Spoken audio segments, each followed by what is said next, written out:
Judy, welcome to the show. So nice to have you. Oh, thank you for having me. This is my first in-person. Well, I've had another one, but this is definitely legit. Yeah, we said we had to take advantage of the fact that we're all in Austin now too. And it's like you can do it over Zoom, but the dynamic of in-person is just a different level. It's so much better. Totally. I could see your full body language, so I'll know if I'm like talking too much. Yeah. Well, we started on Zoom and we did a bunch of episodes really quickly. So like transitioning to in-person is like kind of a whole different piece. You kind of have to like understand the flow of the convo and intros, outros. Like it definitely feels a bit different, but it's great to have you in person. How long have you been in person? September, October? Yeah, September. Yeah. We did one early on in here, I think like maybe over the summer. And then we were like, we need to do a lot more of that because it just felt so much better, a lot more authentic. Yeah. Definitely more authentic for sure. Yes. It's also, there was like almost like we had to train ourselves to do in person where we felt like we had done a bunch over Zoom and I was in San Diego and Harry was in Austin and we got the dynamic down. And then in person is just a totally different beast, just like making the guests feel comfortable and authentic and a little awkward in the beginning, but then we got the hang of it, I think. Yeah. Yeah, I feel comfortable. So.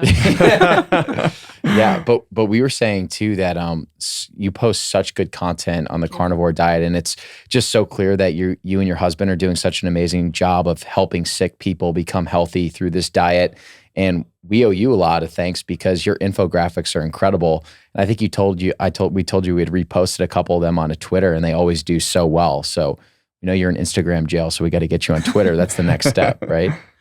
I hear from people. So part of the reason I'm not super active on Twitter is, first of all, I don't think I'm super succinct. And so you need to have much shorter sentences to get your point across. So that was one.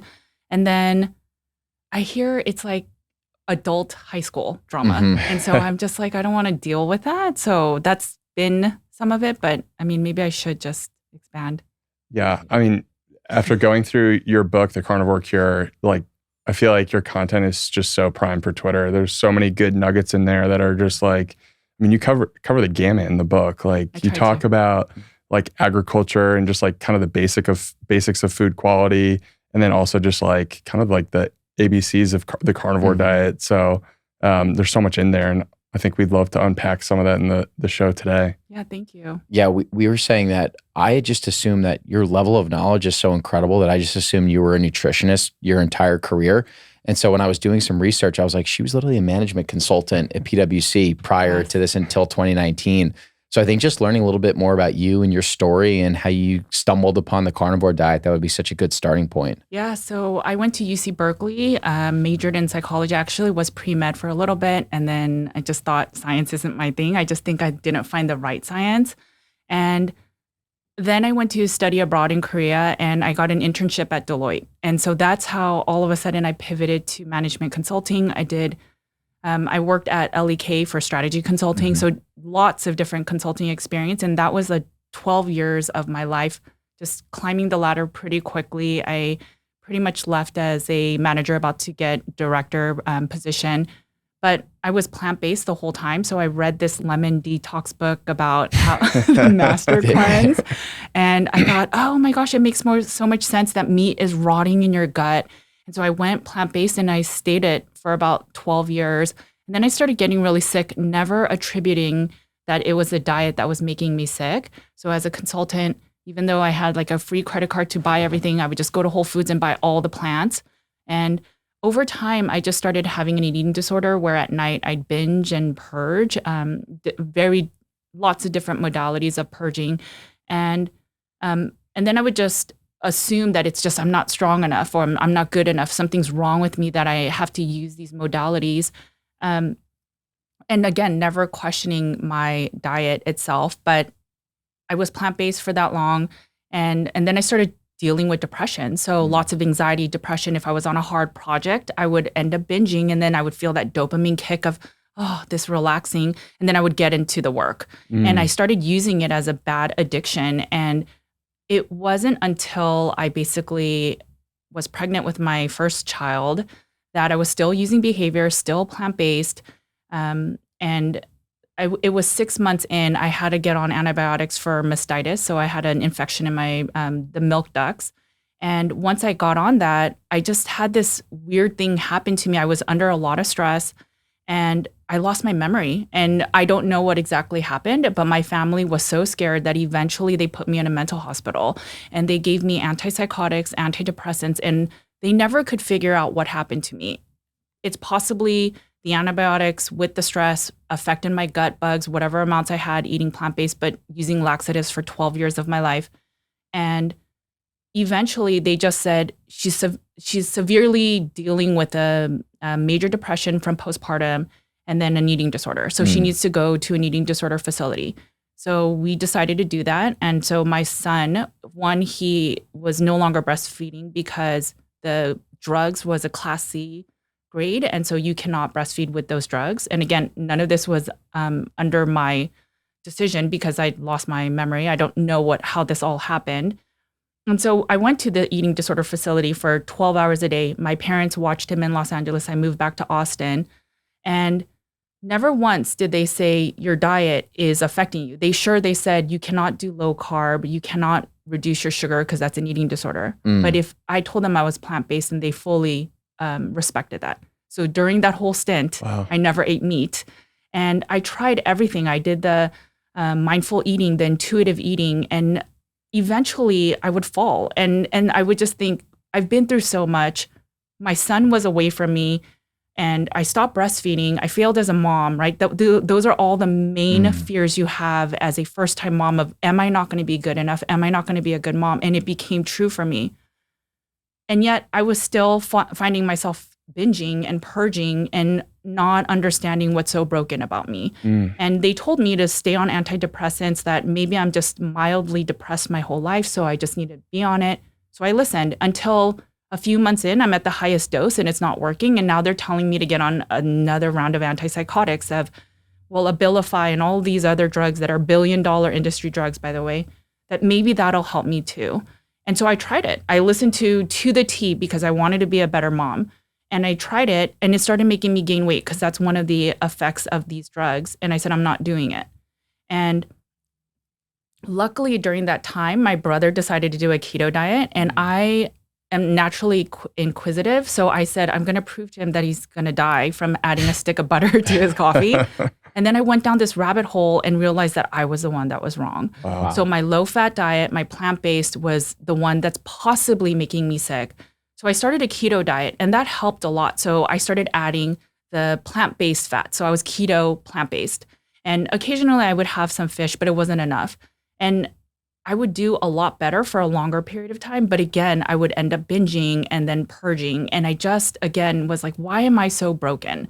What is wrong with me? And in one of those moments of desperation, a friend of mine online said, there's this crazy diet called the carnivore diet, and they only eat meat. And I said, that is nuts. And especially I don't eat meat. So I was like, I would never do that. And so time had passed, and it's just every time that I failed or I fell again, it's just that shame and the self-deprivation or just thinking horrible of yourself. It just makes you desperate, right? When you're in this place of desperation. And I remembered her bringing it up. And so then I started looking at people on social media, and I see these healing stories. And I still was so doubtful of it because I was plant-based. It was my identity for 12 years of my life. And it was why I was healthy. And at a certain point, I just said, screw this, I'm going to try it. And so I ate meat. I think it was a mental thing. My first bite of patties, I threw up. Wow. But then after that, I didn't. And it was supposed to be just a 2-3 week stint. And that stint changed my life. So all of a sudden, I noticed that I really feel like there's two parts to addiction. So one is the physical aspect of, if your body is malnourished, it will, through hormones, will make you crave certain foods that maybe will give you that nutrient. But once I started eating meat, that physical side was gone. The mental side was not. And that's where people still need to work on the mental side. And so I would finish my food and I would kind of want something sweet, but it wasn't the strong desire that I couldn't control myself that I used to have. And I knew that there was something to this. And so I started digging. And then I became really passionate about nutrition, went back to school for the nutrition stuff. And then I just was like, I can't go back to consulting. I am better. I am mentally better. I'm healing. I'm off all my drugs and the meds and all this other stuff. But I realize that I can't go back when I feel like there's so much. I feel like there's so much more that I can offer. And so that's why, honestly, I was on disability for because I was sick and I was going crazy at home, just watching the kids and being on my meds and doing nothing and just being depressed and trying to get fixed. So I just was like, I'm going to make some graphics. I see all these keto graphics, but there's none for carnivore. And so then I just said, I'm just going to make some just because we don't have any. And it was just for fun. And I think Sean Baker shared it. And that's how it kind of started. And then I just had this passion for it. I want to create more graphics. What else can we share? And it just became this whole thing. And that's how I ended up changing my career and using a lot of the management consultant stuff I learned of like, how do you make these C-suite decks, right? To prove your point. And then I could do it in a carnivore way. Let's take a minute to talk about some of the sponsors and brands who support the show. Who are you thinking? I was thinking about Carnivore Bar. What are your thoughts on Carnivore Bar? I mean, it's unbelievable. It's an unbelievable product. We were lucky enough to have the founder, Philip Meese, on the show a few months ago, and he was able to send us a bunch of product when we started the relationship and absolutely loved it. I mean, it's minimum ingredient product, beef, tallow, salt, and then they do have a honey flavored option as well, but it's so nice to have a bar that's like 3 to 4 ingredients. And like when you're following a carnivore diet, it's really tough to find products that are in line with that specific diet, Yeah, for me, it kind of hits like the holy trinity of what you're looking for when you're looking for food. So it's nutrient dense, it's convenient, and it tastes great. And as you said, most people who are trying to eat healthy, the convenience factor is kind of a tough part. So just being able to have something you can grab on the go, know that you're going to have that nutrition for the day, it's huge. Yeah, and we were lucky enough, we got to actually see their factory too in Missouri, and they're just doing things the right way. I love how they offer an option for like carnivore purists where it's just beef, tallow, salt. And then they also have an animal-based option too. If you do want a little bit of sweetness, a little bit of variety, they have the honey in that option. And they're just people that are doing things the right way. They're very mission focused. They're carnivores themselves. And, we're always on the go. We're traveling. We've taken a bunch of flights together. To have a bar that has 30 grams of fat too, like that's huge from an energy density standpoint, right? Yeah, he checks all the boxes, or the company checks all the boxes. And I just think the fact that they're sourcing from a regenerative farm as well, and Joyce Farms, just a win-win. 100%. So Carnivore Bar. So we got the affiliate link, and then it's code MAFIA for 10% off. And then another one of our sponsors, one of our favorite farms, Holy Cow. What they're doing at Holy Cow is pretty remarkable. The relationships that they've built in the industry and how long they've been doing the grass-fed, grass-finished regenerative model is really innovative. They were one of the first people to be doing that and supplying whole foods early on. Just a great community farm, and also just the product is something that speaks for itself. Yeah, I think number one, to your point, Harry, they're just incredible people. We got to hear them speak at the Beef Initiative conference in Colorado. We had never met them before, but just hearing Warren's story where they were following a standard American diet, he had had a heart attack, and they were just looking for answers of like, how can we actually get healthier? Do I need to be dependent on medication? And they started changing their diets to incorporating more animal foods, and he completely reversed those symptoms of his stroke. And now they're just doing things the right way. They're grass finishing their beef. They're incorporating incredible practices. They have great relationships with the animals, and they're very passionate about just like connecting directly with the customer and also educating their customer on grass finished beef. Yeah, and I think the best part is too, they're shipping nationally and trying to reach a bigger audience. So being able to not only supply beef nationally, but also educate people on the quality of good, clean, whole foods is just, it's an incredible mission. How much do you love their beef bacon, by the way? I know that's your go-to. Dude, it's one of the best things I've ever tasted. It's that good. No, honest to God, it's so good. Holy cow. Yeah. One of the other farms that supports us is Perennial Pastures, another regenerative farm out of San Diego. Our experience with Kevin Munoz, the owner, we had him on the show, a young first-generation rancher who's really empowered by this movement of regenerative agriculture and really wants to be a leader in the space. I think our conversation with him was so insightful, just in terms of how mission focused he is and how he really thinks about his farm as a business and wanting it to be here 50, 100 years down the road, even though he's just the first generation of it. And I think just being able to spend time with him out in San Diego was kind of the perfect indication of that, where we got to go have a meal with him at his house, hang out with his wife and kids. Like, what an amazing person. And I think his mission focus around raising really high quality beef and restoring nutrients to the soil is just one of those rare missions that I think everyone can get around. Yeah, he has such a commitment to really feeding the local community in San Diego, in the San Diego County first and foremost, but he's also passionate about feeding the community around the country. So I know they've invested a lot of time, a lot of money, a lot of resources to being able to order beef in bulk on their website. So I know that they now offer quarter, half, whole cows directly off the website. They have that great ancestral blend ground beef product. So it actually has organ grinds mixed into the ground beef. So you're getting the benefits of like an ounce or so of organ meat, but because it's in the ground beef, you really can't taste it at all. And I think to your point, Harry, just another amazing person. You know, Kev was someone that he was following a paleo diet in college and started realizing, wow, when I nourish my body with real foods, I feel amazing. Had a really successful stint in tech, but realized that there was just something else that he was passionate about. So he's one of those rare cases where, you know, he put his money where his mouth is, and he's a first generation farmer, just, you know, bootstrapping this thing, raising money, and just so passionate about feeding the community. Just an amazing guy. Yeah, absolutely. What are your thoughts on organ supplements, and what do you think about the company that supports our podcast, Optimal Carnivore? Such a good question, man. I think organ meat is something that's gained a ton of notoriety the last few years, and for good reason.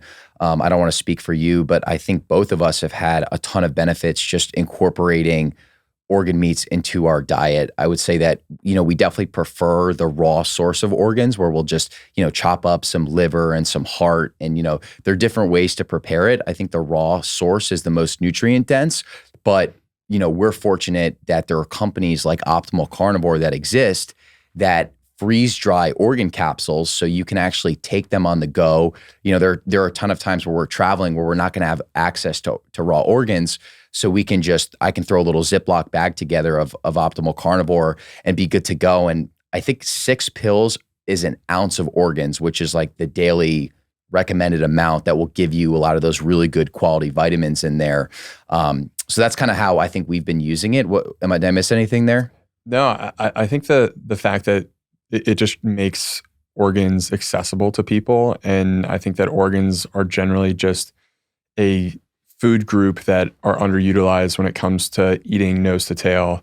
And the nature's vitamin is a perfect name for these organ foods. And I think a lot of people are pretty, in the mainstream object to eating organ meats, but when you put it in a pill form that doesn't taste bad, it's convenient, you can put it in your backpack, it makes things a lot easier.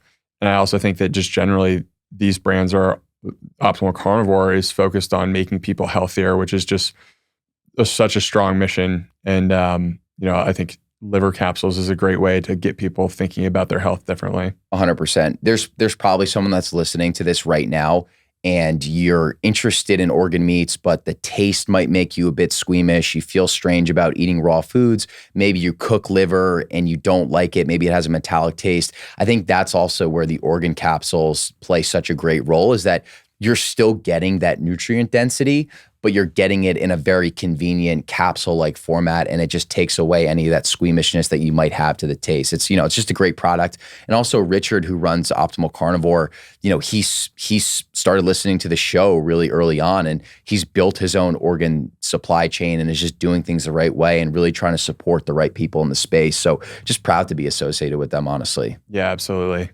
Thanks for listening. Now we're going to go back to the show. Well, it really comes through your experience. I can totally see that management consulting experience coming through in the information you put out there. But your story itself is so amazing. And I think probably pretty relatable for a lot of people, struggling with lifestyle stress, this working a hard job and having to deal with the fact of trying to manage a potential health issue is something I think a lot of people deal with. I was just curious, when and why did you feel so attached to the plant-based diet? What was the thing that was making you hold on to that? Was it the nutrition angle, or was it something else? Yeah. So being, I grew up in Los Angeles. Everyone's plant-based there, right? Of And then I course. went to Berkeley and it's even more plant-based there. That was where I had my first big bowl salads. And I think once people heard that I was plant-based and maybe I lost just about 10 pounds, I started getting the accolades. Oh my gosh, you look so good. Oh my gosh, you're plant-based. You're so healthy. How do you do it? And I'm just being in the consultant space and everyone giving you those accolades of, yeah, I made it. And so that's what it was. It was, I'm a consultant, I'm plant-based, look at how cool I am, right? That's what it came down to. And I think once I needed to separate myself from that, it became hard. I mean, I honestly used to support PETA, right? I used to have the stickers from them and all that. And I watched all the plant-based videos and I believed that it was meats that were so bad for us. And I believed it all. And then all of a sudden to have this dissonance of, actually, I was wrong. And this is what's been killing me slowly. It took a long time for me to, candidly speaking, when I first shared the graphics, I didn't even show my face because I wasn't sure, can I come out as a non-plant-based person? And it just got to a point where I became so passionate about it. And that's why I started sharing my story more, because it's kind of embarrassing, right? To say, Definitely. hey, as a consultant, I was actually struggling with an eating disorder. So when guys, you saw me not go to dinner with you, or all of a sudden I went to dinner and then I had to leave and I pretended it was work. It was actually, I was in the bathroom. So, but I think it's so important at this point that everything that people think is broken about them, that's wrong with them, that they were born wrong or something, it's not them. It's honestly our diet and what we've been trained to eat and what we eat that is making us sick, whether it's our gut that affects our mental health, to every single cell structure needs proteins and it needs the fat. And we are eating so incorrectly that it's making us sick. And now that I have young boys, I don't want that to happen to them. And so honestly, selfishly, I want the world to change because I don't want my boys to be outsiders. It's such a powerful story. And the life of a management consultant is so unhealthy to begin with. I worked at EY prior to starting the show, but it's like you're eating out all the time, you're traveling, you're on airplanes, you're not sleeping great. So I'm sure for you, when you went plant-based, just switching from the standard American diet to plants, like I'm sure you felt better in the beginning because a lot of people report that, but then the nutrient deficiency comes into play. And I think the statistic is, I think it's close to 80% of all people that go plant-based are women. So it's like women, I didn't know that. Yeah, women are suffering the most out of anyone because you're trying to do the right thing. You're doing these cleanses, but you're told the wrong information that meat is inflammatory and you should be running away from saturated fat. And then you go on this like basically medical merry-go-round where people are just trying to put you on medication after medication and you feel terrible. And it's like actually running towards the animal products was the thing that got you to the best health that you've ever been in. It's so interesting. Yeah, it sounds crazy, right? That all I needed was meat and that fixed me. And granted, I did some gut healing and other things and working on my perfectionism and other things that, I would turn to food as an addiction in a sense. But at the core of it, I needed my body to be healthier. And then I can work on the mind stuff, because how can you work with your mind if your body is not fully there? And it's just been such a life changer for me that I'm so passionate about it. And I don't even think you have to eat all meat carnivore long term. As you heal, you can figure out what level of plants you want to bring in that will still make you thrive and have the best baseline of health. And it might be all meat carnivore long term. But I think when we remove most of the meats and the saturated fats in our bodies, when our sex hormones are created from saturated fats and cholesterol, a lot of the issues we have in our modern day illness, I'm not surprised. How do you unpack? So for me, it seems like a lot of people go from plant-based, which is definitely one extreme, and then they go immediately over to a carnivore diet, which is like the other end of the extreme. And like, I think for a lot of people, like from the outside looking in, it's like you're just going from one extreme diet to the next. How do you kind of unpack that and explain that? Because there are a lot of nutritional benefits of eating saturated fat, but there's kind of like this explanation, I feel like, that people need to understand. Like, yeah, you're not just going to another extreme, you're actually going to a diet that's giving you everything you need. Yeah, I think there's certain personalities. So I think if you are willing to go vegan, right? So you obviously care about your health enough that you're willing and you believe that this plant-based diet is good for you. And then as you see within months or years that it's not the best, I can understand how people will try a carnivore diet for all the same reasons that you believed in the plant-based diet. So I do think there are certain personalities that will adopt these new diets before mainstream America will adopt it. So that's one. But there is a huge difference which a plant-based diet versus an animal-based diet. So the easy thing for me to always say is if you think about just several hundred years ago, we didn't have all the plants that we have now. We say eat the rainbow. That's a very new term. It did not exist before. And if we were lucky, farmers had 1 or 2 plants and that was it. The mustard plant creates multiple plants, whether it's the kohlrabi, broccoli, cauliflower, kale. They're all from the same plant. So when we're saying eat the rainbow, how are we eating the rainbow when it's from the same plant? I'm writing a book and I talk about how a lot of the plants that we consume today are man-made. So they were bred in a way to be either sweeter or different colors or something, and it's not natural. Whereas hundreds of years ago, thousands of years ago, we always had meat, and it was we searched for the bigger animals because there was more meat, more fat, and it could support the whole tribe. That wasn't existent long time ago in terms of plants. Maybe they ran into berries or some type of fiber, but it was not the mainstay of the diet. And so the logical sense is, why are we blaming a old food for the modern day illness, right? It's just, other than the great marketing they have these days, it just makes no sense. It's so fascinating when you look at the graphs of just our consumption of refined grains, seeds, oils, sugars over the last 50 to 100 years, and you just see the graph shoot up. And the fact that we blame saturated fat and meat, a product that we've thrived on for thousands and thousands of years, it feels like you're living in like some type of a nutritional psyop. Yeah, it's really weird because, first of all, animals are not just saturated fats. They have the mono, they have the polyunsaturated fats too. And same thing with olive oils. They have other fats too. Same thing with canola oil. It's just they point or focus on the main fat in that oil or fat. But we need fat. We need the saturated fats. I mean, one is every single cell of our body, the outer layer, most of the outer layer requires saturated fats. So think about our cell function. It also helps things come in, things go out. Again, that membrane needs to be really intact. So imagine if you're just eating plant-based, what happens to your cells? How do you function well?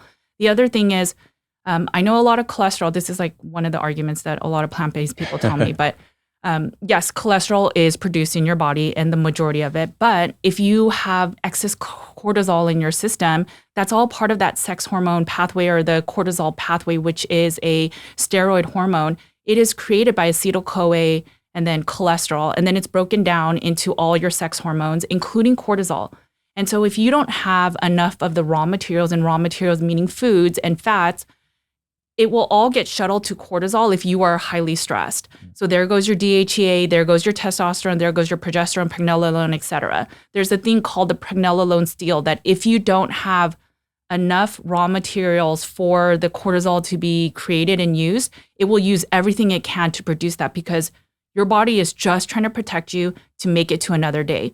And cortisol is what helps you to balance your blood sugar, manage stress, and a lot of those other things, and the adrenaline, et cetera. Your sex hormones don't need to be there in order to survive another day. Your DHEA, your testosterone, these sex hormones, if you're not healthy, you're not going to make a baby. And so when we are saying, therefore, you don't need saturated fats or you don't need cholesterol, when our bodies are more stressed out than ever and we are using cortisol more than ever, then why not add more cholesterol to support that whole pathway so that even if worst case you don't fix the stressors in your life, that you'll have an abundance so that some will still go to DHEA and testosterone and all the other sex hormones. Do you think that the sex hormones are kind of the canary in the coal mine in a lot of ways? Because I think in the past, like 30 or 40 years, testosterone's dropped among men by like 40%, 40, 50%. And that seems pretty alarming on like a systemic level. Yeah, I do think the fact that all our sex hormones are dropping, and then I'm not the biggest fan of supplementing it. It's just, let's get to root cause. Is it the diet, right? You're not eating enough saturated fats. And yes, I do think if you don't have a level of health, your sex hormones will drop. And that's just what happens because your body will always, again, prioritize today. And you don't need your sex hormones. You don't need your thyroid to be functioning optimally. You don't need good hair. You don't need good skin. As long as you can survive today and what you need is enough cortisol to survive. And so that's the part where I also think a lot of the other foods we're eating are impacting our testosterone or impacting our gut function that will then break down into these raw materials or nutrients. And I think a lot of the people these days are not eating this, which will then not support these sex hormones, if that makes sense. I get a lot of comments. My boys eat a lot of fatty meats and a lot of fat.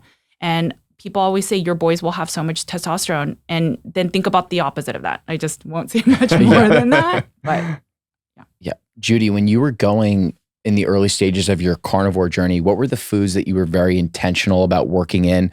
And maybe you could even just break down like what a day of eating looks like for you to feel at your best. Yeah. I started with just beef only. Okay. Because that's, I heard that was the best. And then long term, it wasn't really working for me. So I was doing 1 meal a day, 2 pounds of beef, and I would do ribeyes because obviously they're the tastiest. And the fat to protein ratio is really great. And then long term, I just didn't feel as ideal. I was gaining a little bit of weight. It was probably too much protein than I needed. So I split it into 2 meals, and I think that makes a lot of sense. You have 2 times to digest and absorb your nutrients. So I think that's great. And then I've interviewed Dr. Donald Lehman. He's all about protein and protein synthesis. So if you just break up the amount of amino acids separately, you will probably use them and utilize them much better than if you just get one time and all of that stuff. And then additionally, most people are not good in gut function. So think about you're all of a sudden eating so much food at once. Think about the stress on your body. So I'm generally a fan of 2 MAD or 2 meals a day, maybe 3 meals a day for certain people that are dealing with illness. And then I now try to eat a variety of meats because since I'm a nutritionist, I look at all the data and I feel that we are a society that is deficient in a lot of minerals, and minerals are the spark plugs in your body that get things going. And so you need a lot of fat for the hormone function. You need the protein for your thyroid function. You also need a little bit of iodine for that. So seafood is great for that. And then lots of the omega-3s. I don't care how grass-fed something is. There's just not a lot of omega-3s compared to if you were to just have a small amount of salmon. Now, I know a lot of carnivores don't eat any fish, so I know you can survive without it. But I can't help. I'm a nutritionist. I'm not going to, it's just I know that it can be more optimal. And then we also do blood work on omega-3, omega-6, and we see people have less omega-3s, especially if they're not consuming fish. Mm-hmm. Why are carnivores so object to eating fish? Is it heavy metals?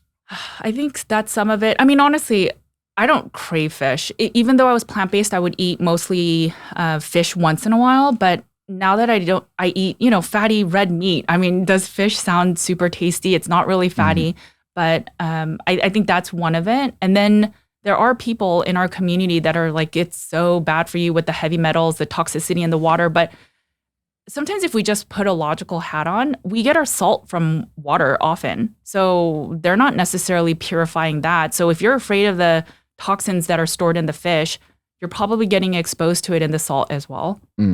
Judy, what is your perspective on cooking fats that you like to use? I try to go with the higher smoke points. So ghee's one. I don't like ghee so much just because the taste is not our thing. Yeah. It's but like nutty almost. Yeah. It's like a very particular type of taste. Definitely. Yeah. I try not to cook with butter too much just because it browns and then just that Maillard effect. But we typically use lard. And then I think it was with Mary Ruddick. She mentioned that as she travels to all these different cultures that are part of the blue zones, they all, like one common fat they use that's not really mentioned in all the books is that they cook with lard. And so I think it's a very common fat to cook with. I know there's this whole community of scared people of polyunsaturated fatty acids. I've interviewed enough people and done my research that I just don't think that's true. So I cook with a lot of lard and I use tallow. So we cook our own bone broth, and then we'll also buy tallow as well from our farmer. So that's what we cook with. Are you a fan of bone broth daily? Like, I feel like for both of us, we try to have at least like a cup of bone broth daily. Like, so good for the gut, like great hair, skin, and nail benefits. But curious to get your take on that. Yeah. So one of my first mini guides was a ebook on bone broth. But what I found is with my clients that are super sick, bone broth will cause a histamine effect on them. And so that's where meat broth will be better. So you just get fresh meat, cook it for really quickly, and then drink some of that. That'll still get some of the minerals. I think in general, if you can tolerate bone broth, it's great. It's good for the gut. There's lots of minerals, as you said. There's a lot of collagen and glycine. And so for those reasons, yes, it's super beneficial. I had one client, she was diagnosed with osteopenia, did the bone brothing every single day, and it reversed. Really? Yes. That's fascinating. Yeah, we had on Alyssa Sealand, who's the founder of Fawn Bone Broth. Oh, okay. And their bone broth is delicious. And they put like cracked pepper and spices and cayenne. I know for certain people, it could be pretty disruptive for the gut. Like I know when I had ulcerative colitis for 6 years. So like just having straight bone broth with just butter, no spices was very nourishing. So I think they actually just came out with a carnivore bone broth too, where it's just like boiled chicken bones, water, salt. So it's just cool to see companies that are starting to make that investment to create those like specific carnivore products. Yeah, that's awesome. Yeah, that's always been my heartburn over the store-bought, even if it's organic, grass-fed, they're always adding some type of herb. I think it's just to add more flavor to it than just the bones. But I mean, some people just need the bones. Yeah. And I know a lot of store-bought bone broth too. There's no like, I know a lot of people say your bone broth should have like jiggle to it.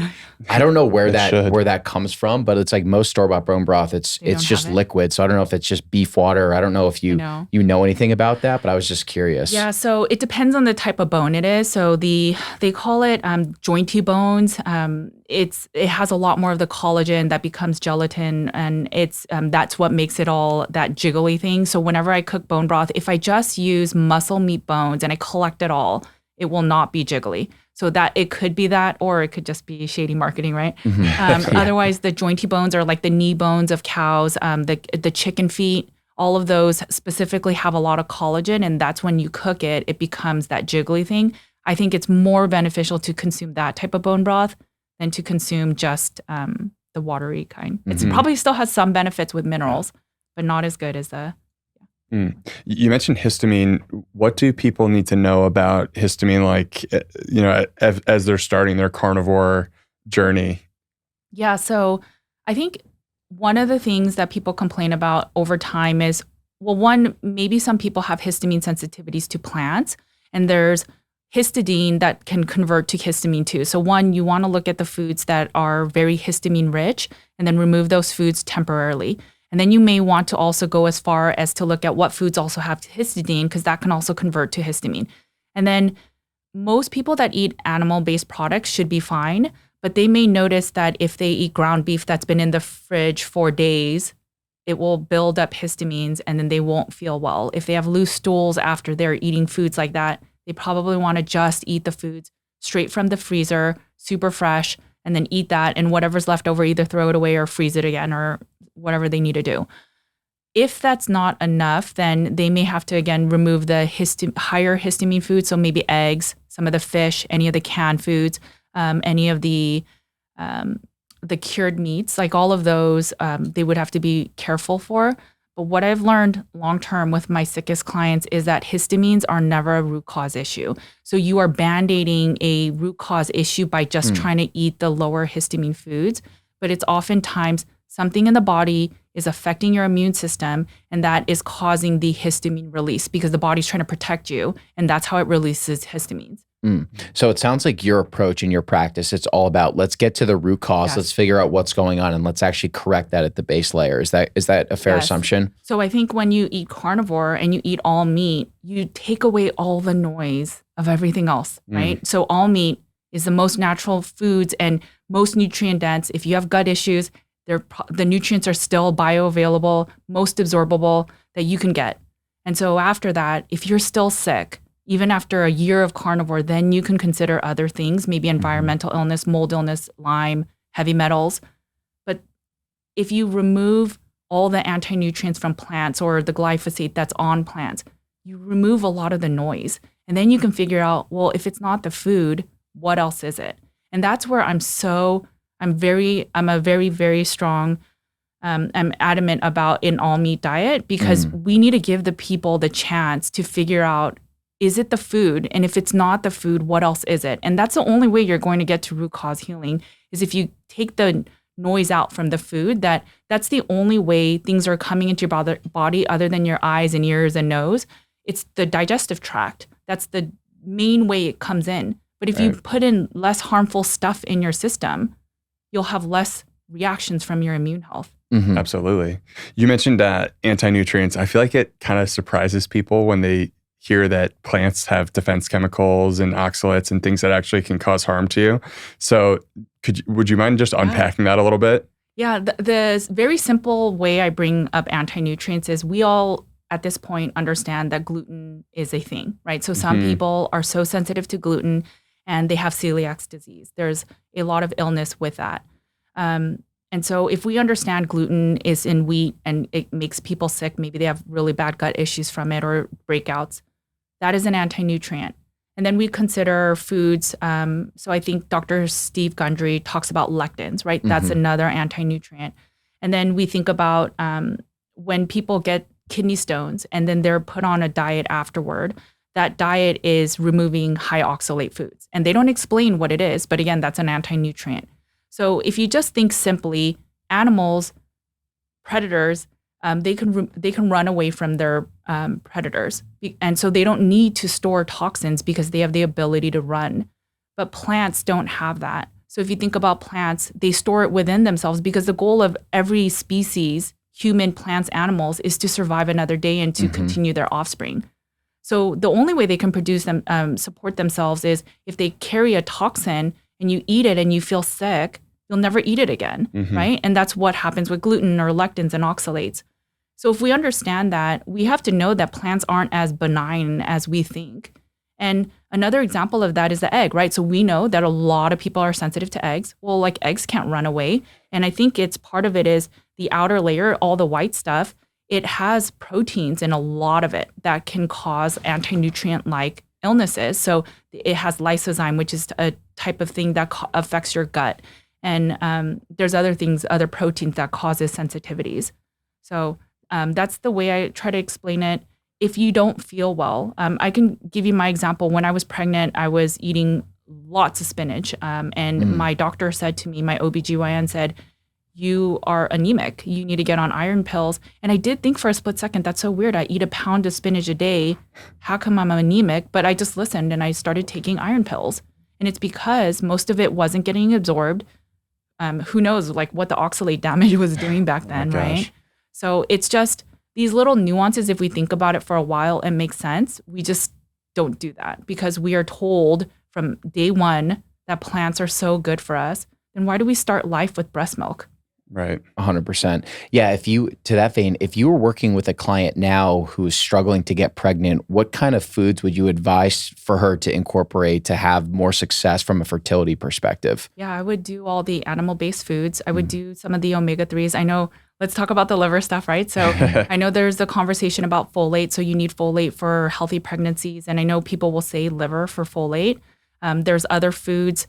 I mean, eggs have folate as well. But I think if that person can eat a wide variety of foods and then have enough sex hormone, so lots of fats, lots of cholesterol, I think that should benefit them. And then if that's not moving the needle enough, I would just look at environmental things. Got it. Yeah, there's that great documentary that Heart and Soil just released called Nourished. Okay. And I don't know if you saw it, but they had they showed a comparison of two placentas. One placenta on the left was a woman that was following a vegan plant-based diet, and then the right was an animal-based diet. So eating raw dairy, ton of red meat, saturated fat, and it was the plant-based placenta was literally like a pinkish color. Yeah. And then the animal-based placenta was like this dark ruby red. Wow. It was just so interesting to see that comparison. Yeah. I think if you just stick to foods that you enjoy that are in the animal-based kingdom, and if you ideally can eat a variety, that would be good. I mean, just looking at all the different meats, they all have different nutrient profiles that they're more beneficial from. And I know that in our community, we revere liver, but and beef liver specifically, but I have my concerns over beef liver for various reasons, and we can talk about that. Yeah. But, I just want to throw the question at you guys. Are you guys big fans of beef liver? I incorporated it. Okay. I've had good success with it. It's not something I eat every single day, but it does seem like it's such a contentious topic in the carnivore community. So I think just having your perspective on it would be great, because I think we're both honestly looking to learn more too. So when I first joined the community, no one really ate liver. I think Amber O'Hearn mentions that she eats organ meats occasionally, and I think that was it. But Sean Baker obviously didn't eat it. The other people never really mentioned it if you want to have it. But in my schooling, they talked about Weston A. Price and how cod liver oil or beef liver was so revered. And so I used to share about it. I used to have all these infographics on liver and different types of liver. If you can't tolerate beef liver, try chicken liver or cod liver oil, try liver pâtés. And then I just started getting clients that were sick. And I noticed in hair minerals that people's copper levels were really high. And it was just really interesting because then I tried to think, well, what are you eating all the time? And one of the things that kept coming up is liver. So when people don't feel good, they started hearing this liver harder. So you're not eating enough liver. Why don't you try that? If you don't have an appetite, eat liver. And so I started looking at a lot of the nutrients in these organ meats, and it's very nuanced. So yes, it's true. It's very high in vitamin A. It's very high in copper, but there's excesses to that. And I think that's the risk of it. So interesting. Recently, I interviewed somebody and he said, it's so weird. Like I have my patients taking the liver supplements and it's revered for its folate levels, but their folate is not going up. And so the only way it'll go up is if they take methylated Bs or if they take folate from a quality supplement. And so then I was like, that's so weird because I do think folate is high in organ meats. So I looked into it from my graphics and I saw that 3 ounces of beef liver has 70% of your folate.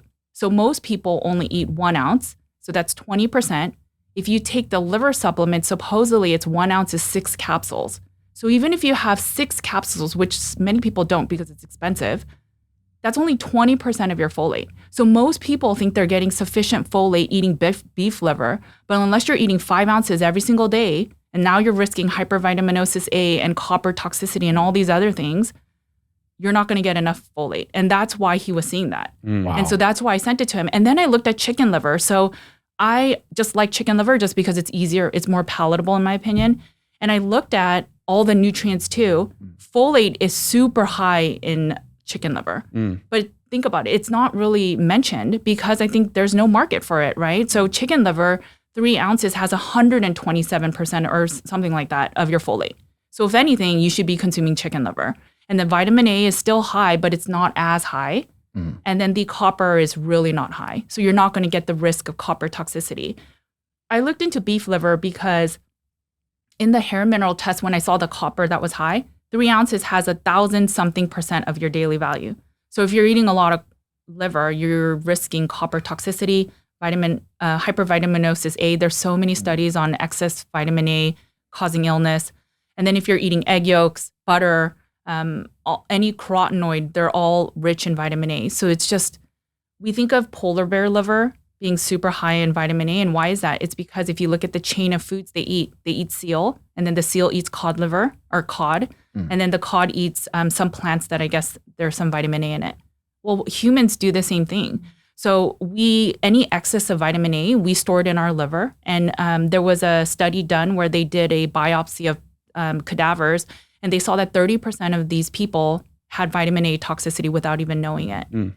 And if you think about when we're young, we eat Cheerios, we eat dairy, and all of those are required by law to be fortified with vitamin A, right? So we already have a lot of vitamin A, and I did a whole article on it, but Cheerios, I think 1 cup has like 30-40% of your vitamin A. And so think about all that storage, then your milk, then your dairy. And then if people are using retinol creams, that's a form of vitamin A. And again, getting inundated. And then if you eat butter and egg yolks and then liver on top of that, it's just how much are we inundating ourselves just like the polar bear? And these are the things that we don't think about. Recently, the requirements on the nutrition facts, they said they're removing vitamin A because no one is really deficient in vitamin A. So although there's all these comments about most people are deficient in vitamin A, it's just not true. So they remove vitamin A and vitamin C. So I think also with vitamin C, we don't need it with meat. Wow. What would be some of the symptoms someone would look for if they were having too much vitamin A in their diet? Yeah, so it's a lot of the symptoms of being depleted of vitamin A. So it's the, you could feel That's nausea. crazy. I know. So it's nausea. It could be jaundice, skin, just stomach issues. It It's a lot of those things, the eyesight issues, joint pain. It's a lot of things that can be attributed to other things as well. But my biggest thing is, especially with this folate thing coming up, there's no nutrition in liver that is better in liver than, or beef liver specifically, than anything else. So the choline is high in beef liver. You can get that in eggs. And eggs have actually more per 100 grams than beef liver does. You think about B12. You can get that in any meat, right? Same thing with iron. And it has super high vitamin A, but if you think about all the fat-soluble vitamins balance each other, there's not much vitamin D, E, and K, maybe less than 1% of those other fat-soluble vitamins. So how is it balancing one another? And then what else is it high in? So copper, there's not a lot of zinc, and zinc and copper balance each other, and you actually need more zinc to create stomach acid, and you need the zinc, but there's not much compared to the copper. Interesting. So it's just, so why are we eating the liver? Like there's no logic for me, because everything can be subsidized by some other meat that's less risky. And so for what? And people feel obligated to eat beef liver because they think it's so healthy, but it could be part of the reason they're not feeling well.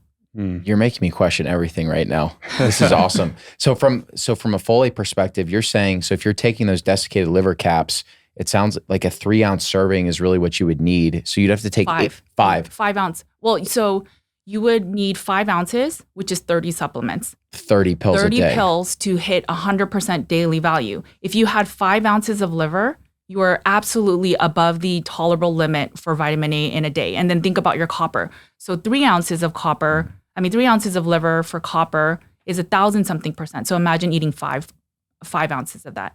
And then the reason I brought this up was I used to share all the time about liver pates and how we need to feed it to our kids, because Weston A. Price is very kid-oriented. 1 ounce of liver, even up to the age of maybe 3-5 years old, it's above the tolerable limit. And then your liver is not fully producing all the enzymes and functioning properly until beyond the age of 3. So when we are feeding in our ancestral animal-based community liver to these little kids, when I did that too with my 2-year-old, we're feeding them even more than half an ounce. We're giving them more vitamin A than they should even be consuming. Wow. And that part scared me so much, that you're starting them off, which you think you're doing great as a parent, you're affecting their liver. And it's just, even if I'm wrong with all of this and there's no real issue, why put that risk on your child? 100%. So what's your opinion on other organs? Do you have a strong stance on, spleen, kidney, other things like that? Yeah, so I think kidney is also really high in vitamin A and copper as well. Don't quote me on it. I know it's high in vitamin A for sure. I don't know about the copper specifically. So that's where I'm a little hesitant on that. I haven't done much research on spleen. It just doesn't come up much in my community of people eating it. I think beef heart's great. I think there is a little bit high levels of copper, but if you just balance it with more zinc foods, so that would be more of like your seafood types of foods, your zinc should be, I think it's like 4-to-1 or 2-to-1. I can't remember off the top of my head, zinc to copper ratio to be balanced. So that would be one, but it has a lot of CoQ10, which is great. And it's more like a muscle meat than anything. It's kind of lean. So that would be my only thing. Bone marrow, bone broth, all of these things are great, even intestines. It's just, I just find it interesting that we eat the liver, and I know it doesn't store toxins, but it does filter through it. And so how do we know that when we process the animal, that it wasn't going through a processing cycle? And how do we know what's stored in that liver? Because literally the liver is what's cleaning up everything. How do we know when we process the animal that some of it wasn't in there? And then now you're consuming that. And grass-fed animals, because they're eating more of the beta carotene in the grass and the foliage, they have more vitamin A than if you were eating just the grain-finished meats. Yeah. Outside of the pate, what kind of foods would you think about feeding your boys or your children instead of that, especially in a world of Lunchables and processed food and feeding your kids for convenience? I think that stuff would be so valuable for any moms or dads that are listening to the show. Yeah, I share my lunchbox every day in my stories. So my whole heart was actually going after the children. So I wanted to be a nutritionist for children, and I realized if I don't go after the parents, it'll never happen. So that's where I kind of pivoted. But I just do a variety of meats. So I'll have a main meat. So maybe it's steak, maybe it's meatballs, and then I'll have like a little bit of bacon or a little bit of cheese. And so I do that. If you just focus on animal-based foods, that should be great. I never feed them the Lunchable. Sometimes we make the fake Lunchable. So we'll do maybe deli slices and slices of cheese, and then we'll use pork rinds. So we do it that way. Sometimes my kids eat other foods, and that's fine with me because they're still metabolically healthy. It's just that balance. And have them eat the foods they enjoy. So not just like I don't have them eat the pate, and they don't really like fish. So sometimes we just supplement it. But whatever meats they enjoy, and they love chicken and pork and beef. And so that's what I feed them. How do you balance your level of nutritional understanding with the fact that they might be around friends whose parents take them to get fast food or pizza? I feel like that's like always the question for carnivores and parents in this space. Yeah, I educate my kids a lot. You do. And because I don't want them to, a lot of people have said to me online, oh, she traded one eating disorder for another eating disorder. And until you struggle with an eating disorder and deep, dark depression, you will never understand how not freeing it is. And then when you eat carnivore, yes, our food is limited in a sense that we don't get to eat the Skittles rainbow or something, but I have so much freedom. I'm not in my head wondering when the next time I could binge and purge, or I'm having a bad day because I'm depressed because I had purged the day before. And now I can just really live my life with my kids and do good in this world. And so that's just not true. But I make sure my kids understand. So when they're at a birthday party and I limit their sugar intake, I explain to them that's going to make you sick. And I don't say just that they're sick, but we talk about nutrient density. So they know that if we talk about liver, they'll know vitamin A, for example. And so if we have opportunity. So one time they went and they had noodles and they were breaking out in eczema, and it was a perfect opportunity. The reason why you're getting eczema is your body is telling you that it was not happy you ate the noodles. And so they get it. It's not always easy to implement for themselves, but they understand at least. I just hope that when they go to college, if they drink beer and pizza, they know if they're not feeling well, what they need to do. How do you go about teaching habit formation? Because I think there's so much great information out there on nutrition, but a lot of times it's not even really what you need to do. It's like how you need to do it and like the process of building those habits. So like, how do you go about coaching people on building those habits? Yeah, I'm huge on that because what I've learned is I can find the perfect elimination protocol. I can find the perfect meats and the perfect graphics. It's not about that oftentimes. It's most people, most of us know that eating at Pizza Hut or McDonald's is not good for us, right? But we still eat there. Most people know that eating Twinkies is not ideal. Yeah. Twinkies sales are going up. Yes. But it's beyond that. It's finding the ability, one, obviously try to eat a cleaner diet so that you have the bodily strength to then work on other things. But I think it's about consistency. It's not about finding the perfect diet. It's more about what can I do today to make today a win day or something I feel was good enough. And then each day you make it stronger. It's like the atomic habits. It's the small little things that you do consistently. I just shared recently, 8 years ago, I was in the eating disorder facility. I had just come out of the mental hospital. It was less than 5 years later that I published the Carnivore Cure book. That's how much, and I was at rock bottom. I used to tell my husband, if every day seems like the same cycle, I'd rather just not wake up. And I used to self-harm and all these bad things. And I don't talk about it as much because it's just shameful. But in 5 years, I was able to write a book with all these graphics. It's incredible. And share that. And then at that same time, like 6 years later, then I started my company or the nutrition part. And now we have almost a team of 10. And so it's just, if you do things every single day, and it doesn't have to be these grandiose things, but maybe just my lunch will be just meat. And then maybe you move on to, now I'll try to make my dinner. It doesn't have to be perfect. I haven't been perfect carnivore this whole time. It's just these incremental changes. But you have to figure out where you're going so that you even know how to get there. And for me, it's once I had my health back, to be a good mom, a good wife, a good citizen, then it's just like, what else do I want to do? And this year, we're publishing 2 books. We're releasing a Carnivore Summit, and we just hired a bunch of team members, and we just continue to want to grow. And there was no way, like 8 years ago, I couldn't even pick up my son on time some days. And if you have the heart and mindset to want to heal, and you're desperately wanting to heal, it can happen. But just take it slow. You don't need to do grandiose, like tomorrow I'm going to fast. I'm going to eat just grass-finished meats and all this stuff. The failure is so much higher. And then it's easy to think, see, I failed again. It's exactly right. I'll never be good enough. But instead, start small. My goal was just make it to the mailbox, make it to pick up my son on time. And then it grew and grew. And writing a book, it's a lot of work. I just committed to 500 words a day. And that's all it takes. And it seems so simple, but we think so much that we could do in a week, and we don't consider how much we can do in like a year. We really don't. It's such amazing perspective, because when you talk to carnivore, when you bring up the carnivore diet to the average person, their initial response is almost always, oh, but what about these foods or that food? They initially think about the restriction. Whereas for you, it's like you talk about this amazing transformation that you've gone through purely as a result of nourishing yourself with the right foods. And like, look at where you are as a mom and a wife and the business that you've built. And we talk about this, you know, when I had colitis, I was literally shitting 20 times a day. This gave me my entire life back. And now we have this podcast, and it's all stemmed from just getting our metabolic health in order. And it's like, I think we've all been able to not look at things that we're deprived from, but we focus more on how good we actually feel in the life that we can build from nourishing ourselves with those right foods. It's just so powerful. Yeah, that's why I think nutrition is the foundation of everything. So once your nutrition is lined up, then it becomes easier to, I mean, I would have never been able to write a book.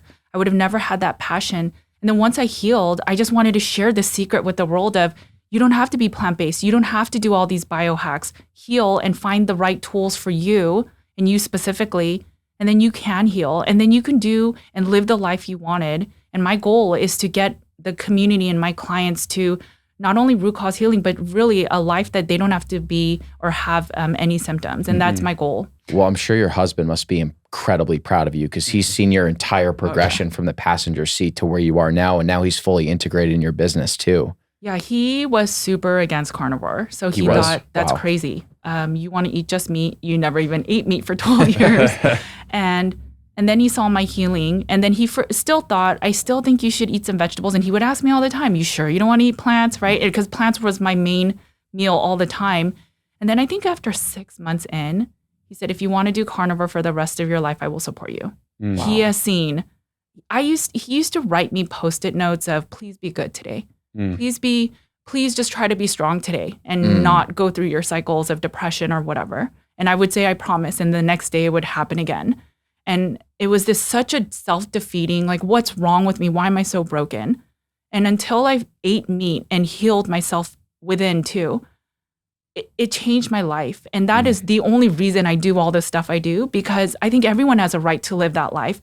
Not to feel that they're broken or that you are broken and something's wrong with you, or you were broken, you were meant with depression and anxiety.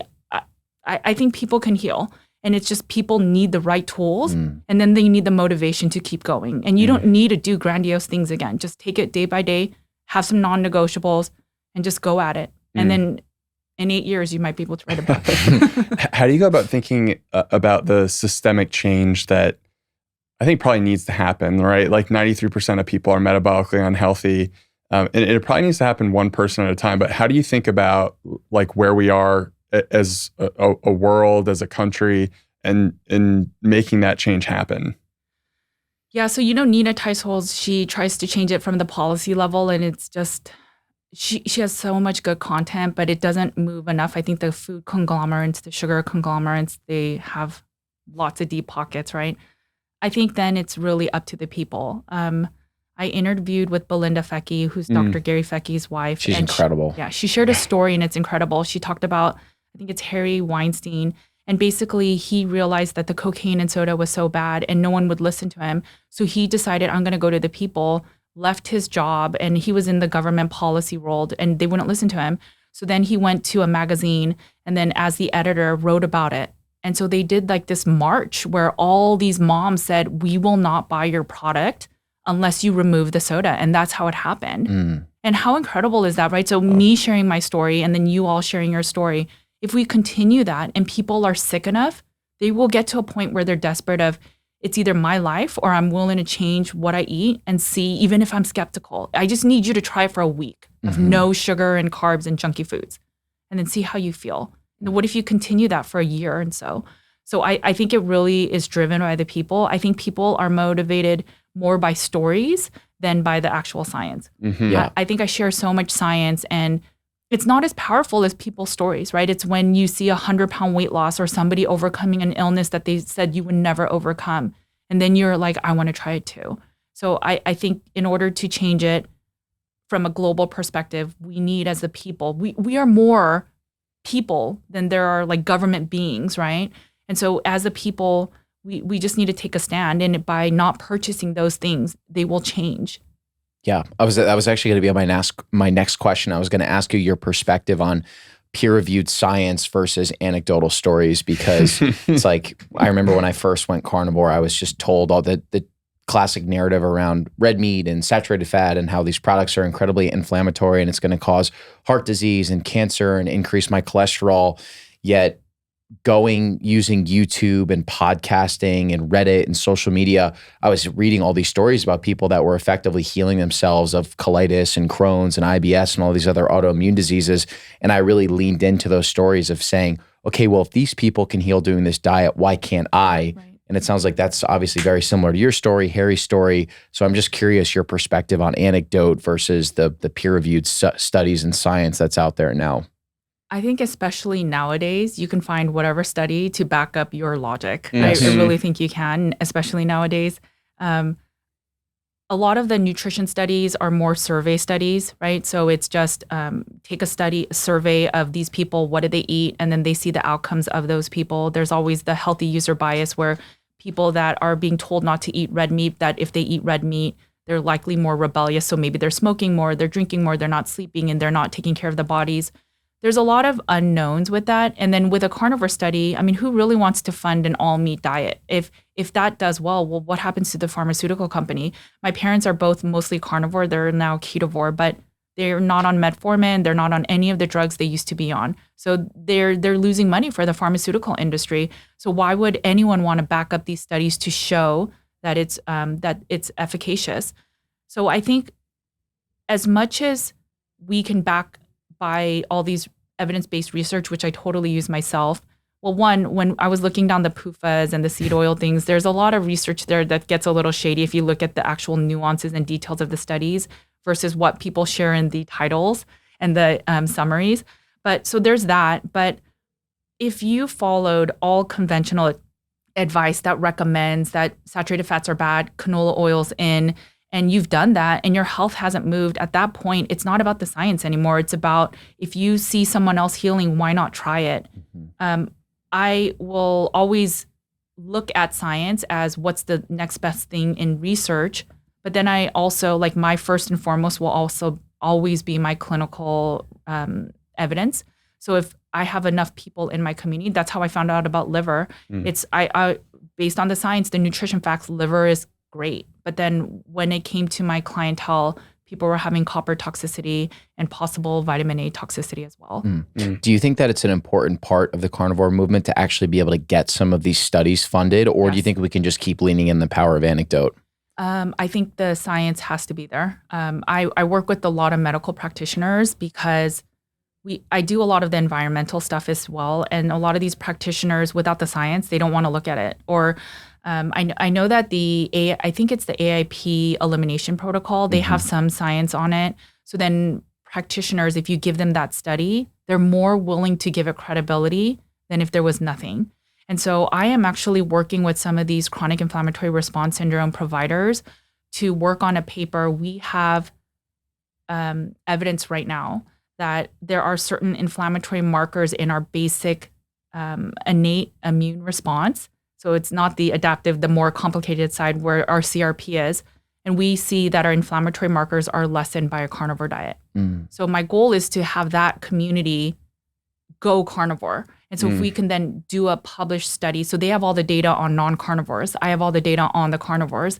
And if we can release a study that shows actually for these markers that are also used for rheumatoid arthritis, that it reduces inflammation. And I think it's powerful because unfortunately, some people will never look at stuff or a diet unless there's the proof. One of the more recent studies, or I don't know if it was a study or not, but Tufts University published their take on nutrition recently, and beef and eggs and all these things that are great for you were ranked below like Cheerios and Lucky Charms. What was your take on that when you first saw it? Yeah, so I did a whole article because I was so mad about it. I can only imagine what your reaction was. Yeah, so first of all, so I just went off the data. So I said, okay, so they have all this criteria to define the rating of all these things. But when it comes, so they would even have, I think it was vitamin C or certain vitamins. If it's not in the food, then it's ranked less. And there were certain things that if it's not going to be in a fat, for example, and they used all that criteria, whereas Cheerios has all the fortified or the added vitamins and synthetic vitamins. So first of all, I didn't think that was fair. And then as you go through everything, anything that had any bit of animal fat added to it or saturated fats, it was considered the worst. So margarine is rated higher than saturated fats. I think it might have been an organ meat that was rated one of the highest, but it was still low. So the highest is maybe 100, but one of the organ meats was maybe 40 something. So all the cereals, all of those things were better, and even some of these very processed foods. But then when you look at, so the main senior author was Darius Mazzafarin. If you look at who he's funded by, Kellogg's is one. There's a lot of, in the rating, they support fish, which I'm a fan of fish, but still, like, show the biases.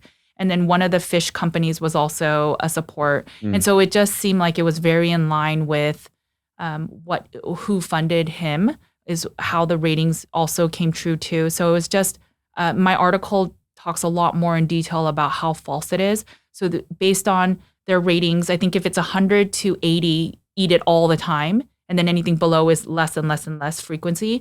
And so based on what they wanted you to eat, you would literally be able to eat cereal all day long and be super healthy, which makes no sense. Right. Yeah. It's literally living in banana land, basically. Right. And that's where you had mentioned Belinda Fettke. She does such a good job. You were talking about that study being tied in with Kellogg's, and people think you sound conspiratorial when you start talking about Big Sugar and Big Cereal funding a lot of these studies. But like, she literally, you go to their website, she perfectly breaks down all these emails where they found messages from Coca-Cola specifically targeting Gary and a ton of these other doctors that were talking about metabolic health in Australia. And he was, he was like this close from losing his medical license, just telling people to eat eggs and cheese and cut back on sugar. It's insane. Yeah. One of the benefits of social media is that a lot of this information is getting out there. I mean, the Dietetics Association, I don't know if you saw recently, they were lots of information was released where they get funded by a lot of these food conglomerates, and a lot of the stocks that they hold are in these companies. So they want them to do well because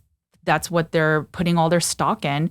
So it just shows you how much it affects and influences your their recommendations. And I just interviewed a dietitian, and she said they know that soda is bad. So a dietitian will not say to you, soda is good, but all they want you to say, all the soda companies that fund them want you to say is just have it in moderation, because they know that humans cannot moderate these foods. So as long as a dietitian say it's okay to have it occasionally or in moderation, that's all they want, as long as it's not off the table. And that's so shady. It's so shady. And just knowing the addictive nature of sugar and all these drinks and the way that they market it to people. Like I wrote about the predatory marketing that happened during the 80s and 90s with a lot of these cereal companies and these sugary drink companies.